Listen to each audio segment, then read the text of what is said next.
દેવભૂમિ દ્વારકાના ભાણવડમાં આંગણવાડી વર્કરની ચૂંટણીલક્ષી બીએલઓની કામગીરી સોંપવાને લઈને વિરોધ ભભૂક્યો છે। આંગણવાડી વર્કરોએ જામ ખંભાળિયામાં આવેદનપત્ર આપી વિરોધ નોંધાવ્યો।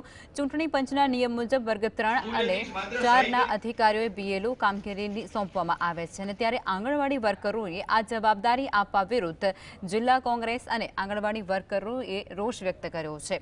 ભાણવડમાં 2 વર્કરોએ આદેશ ન સ્વીકારતા તેમની ધરપકડ માટે અરેસ્ટ વોરંટ જારી કરવામાં આવ્યું છે।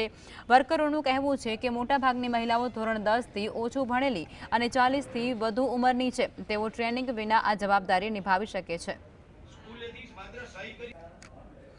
મારે અત્યારે મારું ખુદનું કેન્દ્ર ચલાવું છું, એમાં મારે અત્યારે 46ની કે 47ની સંખ્યા છે અને બાજુનું કેન્દ્રમાં જગ્યા ખાલી છે। એ વર્કર બેન છે એ અત્યારે છૂટા થઈ ગયા અને હેલ્પર બેન મેટર્નિટી રજા ઉપર છે। તો અત્યારે 2 કેન્દ્રનો ચાર્જ હું સંભાળું, એની સંખ્યા છે 93। 2 કેન્દ્રનો ચાર્જ સંભાળવામાં આ બધી પ્રવૃત્તિ કરાવવાની, મંગળ દિવસ ઉજવવાના, પછી FRS કરાવવાનું, હાજરી દરરોજની દરરોજ પૂરવાની, આવી બધી અનેક કામગીરી અમારે ઓફલાઈન અને ઓનલાઈન 2 કરવી પડે છે। અને ત્રીજો BLOનો ચાર્જ તો મારું એટલું હું સક્ષમ નથી કે કરી શકું એમ।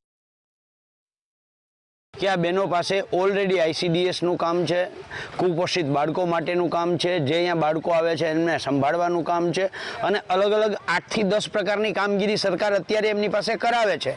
વધારાનું BLOનું કામ હોઈપું છે અને એની સામે જે વળતર આપવાની વાત છે, એ લોકોને જે મહેનતાણું આપવાની વાત છે, એ તો એને આંગણવાડીનું જ મળે છે। વધારાના કામગીરીનું કોઈ વળતર મળતું નથી।